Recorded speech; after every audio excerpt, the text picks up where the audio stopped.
নমস্কাৰ আপোনালোকে চাই আছে ক্ৰিকেট গুৰু আসাম ইউটিউব চেনেল। ভাৰতে অষ্ট্ৰেলিয়াৰ বিৰুদ্ধে যেটো টি20 শৃংখলা আছিল, 5খন টি20 শৃংখলা যেটো আছিল, হেতু জয় হৈছে 2-1ত সাধাৰণতে জয় হ'বলৈ সক্ষম হৈছে ভাৰত। আৰু গুটে যদি আমি শৃংখলাটো চাবলৈ যাওঁ, ভাৰতে 2খন জিকিলে, 2খন বৰষুণে জিকিলে আৰু 1খন জিকিলে অষ্ট্ৰেলিয়া। 5খনৰ ভিতৰতো 2খন বৰষুণৰ কাৰণে বৰবাদে হৈ গ'ল। আজি শেষৰ যিখন পঞ্চমখন যিখন টি20 আছিল, সেইখনো বৰষুণৰ কাৰণে বৰবাদ হৈ গ'ল। ভাৰতৰ এক প্ৰকাৰে লাভ হ'ল, অষ্ট্ৰেলিয়াৰ কিন্তু লোকচান হ'ল। যদি অষ্ট্ৰেলিয়া এখন জিকিব পাৰিলেহেঁতেন তেতিয়া তেওঁলোকে সিৰিজটো ড্ৰ কৰি পেলাই সাধাৰণতে এটা সমতাত শেষ কৰিব পাৰিলেহেঁতেন, কিন্তু সেইটো সম্ভৱ হৈ নুঠিলে কাৰণ বৰষুণৰ কাৰণে খেলটো হ'বগৈ নোৱাৰিলে আৰু খেলখন সমাপ্ত হোৱাৰ লগে লগে, খেলখন বাতিল হোৱাৰ লগে লগে ভাৰতে সিৰিজটো প্ৰাপ্ত কৰিলে। সো গোটেই সিৰিজটো যদি চাবলৈ যায়, আধা আধিটো বৰষুণতে গ'ল। এদিনীয়া সিৰিজটোতো বৰষুণে বহুত বেয়াকৈ প্ৰভাৱ পেলালে। যিখন এখন সাধাৰণতে বৰষুণৰ কাৰণে বৰবাদ হ'ল, সেইটো কাৰণে আমাৰ ভাৰতৰে লোকচান হৈছিল, আমি দেখিবলৈ পাইছিলোঁ এদিনীয়া সিৰিজটোত। ঠিক সেইদৰে যিটো টি20 সিৰিজটোতো কিন্তু সেই একেটা কথাই যে বৰষুণৰ কাৰণে কিন্তু খেলি মেলি হ'ল, তথাপিতো ভাগ্য ভাল যে ভাৰতে জিকিলে এখন সিৰিজ। গতিকে হিন্দী দেখাৰ কোৱা হয় যে অন্ত ভলাটো চব ভলা, শেষ ভালে সকলো ভাল বুলি কোৱা হয় হিন্দীত। গতিকে সেই যিটো ভাল হ'ল, শেষৰখন মেচ, শেষৰটো সিৰিজ যিহেতুকে ভাল কৰি আহিলে, গতিকে ভালদৰে আহিব পাৰিব, মন ফূৰ্তি কৰি আমাৰ প্লেয়াৰসকল উভতিব পাৰিব ভাৰতলৈ নিজৰ গৃহলৈ। আৰু নেক্সটটো ডাইৰেক্ট আছে এতিয়া আপোনাৰ দক্ষিণ আফ্ৰিকাৰ লগত টেষ্ট মেচ, টেষ্ট সিৰিজ, 2খন টেষ্ট মেচ আৰু তাৰ এখন আমাৰ গুৱাহাটীতো পৰিছে। বহুতে টিকেট পাইছে, যিসকলে টিকেট নাই পোৱা বুক মাই শ্ব'ৰ জৰিয়তে এতিয়াও হয়তো টিকেট লাইভে হৈ আছে, কিনিব পাৰে। টিকেট বেছি দাম নহয়, প্ৰত্যেক দিনাৰ এটা টিকেটৰ দাম 50 টকা, 100 টকা। ষ্টুডেণ্টৰ ID থাকিলে 50 টকা আৰু লগতে যদি ষ্টুডেণ্টৰ ID নাথাকে তেতিয়া 100 টকা। এনেকুৱা ধৰণৰ আমি ফিজ কিছুমান দেখিবলৈ পাইছোঁ তাত। প্ৰত্যেক দিনাই সাধাৰণতে তেনেকৈ 50-100 টকাকৈ আছে ফিজ, গতিকে ইমান ফিজ নহয় দক্ষিণ আফ্ৰিকা সিৰিজটোৰ কাৰণে, গতিকে এইটো বেলেগ কথা।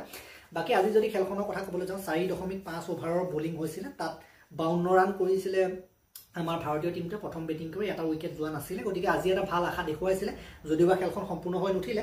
অভিষেক শৰ্মাই 13টা বলত 23 ৰান কৰিলে, য'ত নেকি তেখেতে 4ও মাৰিছিলে, 6ও মাৰিছিলে এটা, গতিকে এইটো ভাল কথা। আৰু লগতে গিলে 16টা বলত 29 ৰান কৰিছিলে, য'ত নেকি 4 আছিলে 6টা।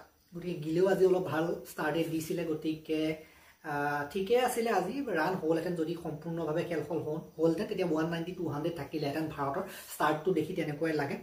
বাকী 2-1ত ভাৰতে সিৰিজটো দখল কৰিলে। আৰু আমি যদি ক'বলৈ যাওঁ, অভিষেক শৰ্মাক এইটো সিৰিজৰ বেষ্ট প্লেয়াৰ পুৰস্কাৰ দিয়া হৈছে, প্লেয়াৰ অফ দ্য সিৰিজৰ পুৰস্কাৰ দিয়া হৈছে। অভিষেক শৰ্মাই সৰ্বমুঠ 163 ৰান কৰিছিলে গোটেই সিৰিজটোত, গতিকে এটা কনচিষ্টেণ্ট পাৰফৰ্মেঞ্চ দিছিলে অভিষেকে। গোটেই যদি আপোনালোকে সিৰিজটো চাই, প্ৰত্যেকখন খেলতে অকণমান নহয় অকণমান ৰান কৰিয়ে গৈছে প্ৰত্যেকখন খেলতে, গতিকে সেইটো কাৰণে সৰ্বাধিক ৰান 163 ৰান তেখেতৰ হৈছে, গতিকে তেখেতক প্লেয়াৰ অফ দ্য সিৰিজ দিয়া হৈছিলে। গতিকে আৰু আমি যদি ক'বলৈ যাওঁ এইটো সিৰিজৰ বেষ্ট ৰান স্ক'ৰাৰৰ কথা, তাত আপোনালোকে গিলৰ নামটো দেখিব। গিলে ৰান কৰা নাই বুলি কৈ থকা হয়, কিন্তু যেনেকৈ তেনেকৈ 132 ৰান গিলেও কৰিছিলে এইটো সিৰিজত। বাকী গোটেই টপ স্ক'ৰাৰৰ লিষ্টত যদি চাই, স্কাই নামটো আছে। অষ্ট্ৰেলিয়াৰ কিন্তু ভাল পইণ্ট অফ ভিউ এটা আছে এইটো সিৰিজ, যদিও তেওঁলোকে হাৰিলে, ৰান কৰা প্লেয়াৰ কিন্তু তেওঁলোকৰ তাত আছে, টি20 মেইন প্লেয়াৰ তেওঁলোকৰ কিন্তু আছে।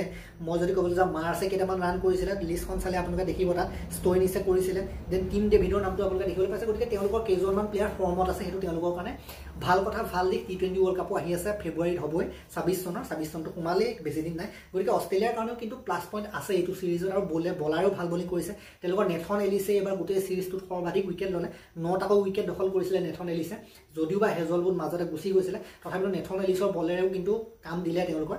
বাকী আমাৰ বৰুণ চক্ৰৱৰ্তীৰ ক্ষেত্ৰত ভাল দিশ যে তেখেতে অষ্ট্ৰেলিয়াৰ নিচিনা জেগাত গৈও স্পিনেৰে সৈতে 5টাকৈ উইকেট দখল কৰিলে গোটেই সিৰিজটোত। আমাৰ অৰ্শদীপেও 4টা উইকেট ল'লে, বাকীবিলাকৰ কথাবোৰ আলোচনা নকৰোঁ, ইমান উইকেট ল'ব পৰা নাই। কিন্তু বৰুণ চক্ৰৱৰ্তীয়ে যে 5টা উইকেট লৈছে, যেনেকৈ নহ'লেও বাহিৰত প্ৰত্যেকখন মেচতে যেটা নহ'লেও উইকেট লৈ দিছে, এইটো ভাল কথা যে বাহিৰত য'ত হেল্প নাথাকে স্পিনৰ কাৰণে তাত গৈ ভাল কৰিছে। গতিকে ৱাশ্বিংটনো ক'ৰবাত ভাল কৰিছে। গতিকে এইসকলে ইণ্ডিয়ালৈ যেতিয়া আহিব, টি20 ৱৰ্ল্ড কাপটোতো ইণ্ডিয়াতে হ'ব, তাত আৰু ভাল কৰাৰ সম্ভাৱনা থাকিব, কাৰণ ভাৰতৰ পিচবিলাক স্পিনৰ কাৰণে বেছি ভাল হয়। গতিকে নেক্সট টি20 ৱৰ্ল্ড কাপটো মই ভাবোঁ যে ভাৰতে দখল কৰিব লাগে। দখল কৰক নকৰক, কিন্তু ছেমিফাইনেল ফাইনেল ভাৰত তাত থাকিবই, কোনো কথাই নাই। গতিকে টপ 4টো ভাৰত নিশ্চিতভাৱে থাকিব। আৰু আমিতো আশা কৰি, আমিতো আত্মবিশ্বাসী যে ভাৰত টি20 ৱৰ্ল্ড কাপটোত জিকিবই। নেক্সট যিহেতুকে ভাৰততে হ'ব সেইটো টি20 ৱৰ্ল্ড কাপ, কোনো টক্কৰতে নাই বৰ্তমান সময়ত। গতিকে সেইটো টি20 ৱৰ্ল্ড কাপ ভাল লাগিব, আমাৰতো বহুত বেছি আশা আছে। ভাৰতত যেতিয়া খেল হয় তেতিয়া আৰু বেছি আশা বাঢ়ি যায়।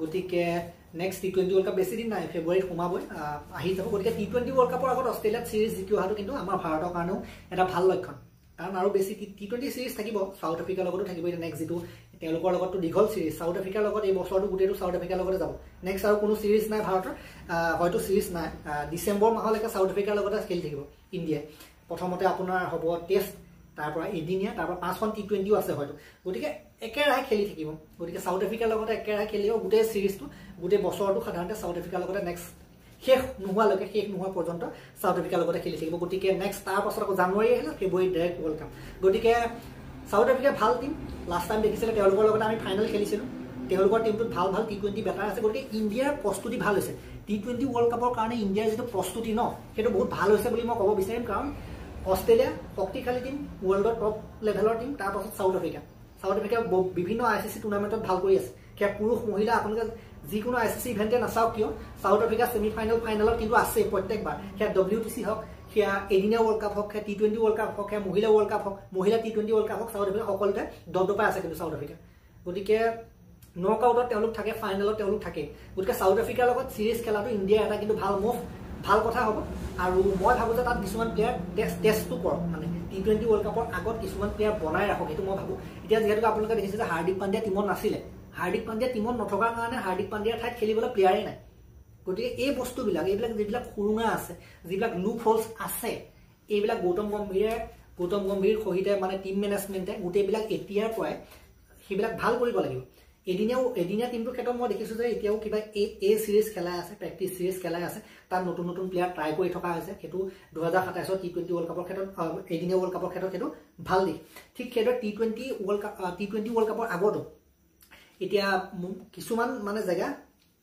ভৰিব লাগিব কিছুমান জেগা সাধাৰণতে পূৰণ কৰিব লাগিব খালী ঠাই পূৰণ কৰিব লাগিব হাৰ্দিক পাণ্ডিয়াৰ এগেইনষ্টত কোন খেলিব সেইটো কিন্তু এতিয়ালৈকে ফিক্স হোৱা নাই ডুবে আছে কিন্তু আৰু এজন যদি এনেকুৱা উলিয়াই থব পাৰি ভাল কাৰণ এই দুজন ডুবে আৰু হাৰ্দিক পাণ্ডিয়াৰ ঠাইত কোনোবা এজন মানে বৰ বেলেগকৈ ইনজুৰি হয় এই দুজন প্লেয়াৰৰ হাৰ্দিক পাণ্ডিয়া ডুবে কেতিয়াবা ইনজুৰি হৈ পৰি গ'লে বহুত মাহলৈকে বাহিৰ হৈ যায় গতিকে ৰিপ্লেচমেণ্ট হিচাপে থাকিব লাগে কিছুমান প্লেয়াৰ নীতিশ ৰেড্ডী আছে কিন্তু নীতিশ ৰেড্ডীয়ে ইমানটো কাম কৰিব পৰা নাই ঠিক সেইদৰে কিছুমান প্ৰশ্ন আছে হৰ্ষিত ৰাণাক ট্ৰাই কৰিছিলে গৌতম গম্ভীৰক মানুহে সমালোচনা কৰিছে হৰ্ষিত ৰাণাক ট্ৰাই কৰাৰ কাৰণে বা হৰ্ষিত ৰাণাক টিমত সুযোগ দিয়াৰ কাৰণে হৰ্ষিত ৰাণাক বেটিঙতো বলিঙতো ট্ৰাই কৰা হৈছিলে কিন্তু সিমানখিনি মানে যিমানটো বিশ্বাস কৰা হৈছে সিমানখিনিত মানে তেখেতে দেখুৱাব পৰা নাই বিশ্বাস মতে তেখেতে কাম কৰিব পৰা নাই তেখেতৰ ওপৰত বিশ্বাস কৰিয়ে তেখেতক টিমত সুযোগ দিয়া হৈছিলে যে এজন অলৰাউণ্ডাৰ উলিয়াব পাৰিম নেকি আমি পেচ বলিং অলৰাউণ্ডাৰ আমি তেওঁৰ পৰা উলিয়াব পাৰিম নেকি গম্ভীৰে হয়তো সেইটো লক্ষ্য লৈয়ে তেখেতক খেলাই আছিলে যদিও বা ইমান সমালোচনা হৈছে তথাপিতো ইমান সমালোচনাক আওকাণ কৰিও তেখেতক খেলাই থকা হৈছে গতিকে যি কি নহওক তেনেকুৱা আৰু এজন প্লেয়াৰ লাগে ডুবে হওক হাৰ্দিক পাণ্ডিয়া হওক আৰু এজন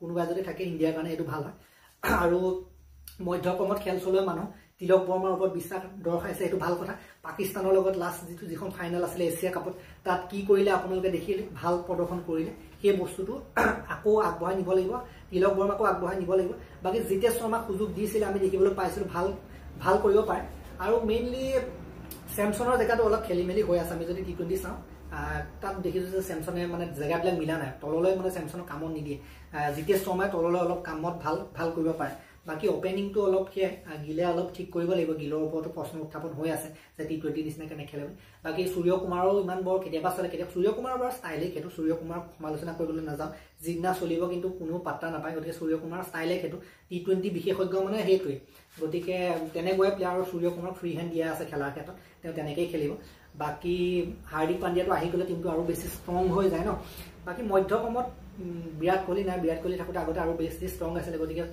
তিলক বৰ্মাৰ দৰে প্লেয়াৰ আছে আৰু দায়িত্ব লোৱা মানুহ লাগিব মাজত বাকী অক্ষৰ পেটেল হওক ডুবে হওক পাণ্ডিয়া তেওঁলোকে আহিলে বহুত ষ্ট্ৰংগেই হৈ যায় মধ্যক্ৰমটো কিন্তু আৰু এজন প্লেয়াৰ লাগে যি আৰু অধিক ষ্টেবিলিটি দিব পাৰে মাজত তেনেকুৱা আৰু এজন কিন্তু প্লেয়াৰ লাগে বৰ্তমান সময়ত গতিকে সেইবিলাক বাৰু হৈ থাকিব সময় আহি থাকিব টিম কম্বিনেশ্যন বনি থাকিব ভালকৈ এতিয়াতো বাৰু ঠিকেই চলি আছে কিন্তু টি20 ৱৰ্ল্ড কাপ অহালৈকে আমি আৰু ভাল হৈ যোৱাটো মানে টিমটো বিচাৰোঁ গতিকে বাকী পেচ এটেকটো ঠিকে আছে বুমৰা হওক অৰ্শদীপ হওক ঠিকে আছে চলি থাকিব স্পিনাৰসকলটো মজাই আছে গতিকে এই ভিডিঅ'টো মই ইমানটা সমাপ্ত কৰিম ভাল লাগিলে যদি লাইক কৰি দিব অলপ শ্বেয়াৰ কৰি দিব চেনেলটোলৈ যদিহে নতুনকৈ আহিছে তেন্তে ছাবস্ক্ৰাইব কৰি ঘণ্টাটো দবাই থৈ যাবলৈ নাপাৰিব আৰু এটা নতুন ভিডিঅ' লৈ অনাৰ প্ৰতিশ্ৰুতিৰে মই বিদায় মাগিছোঁ ধন্যবাদ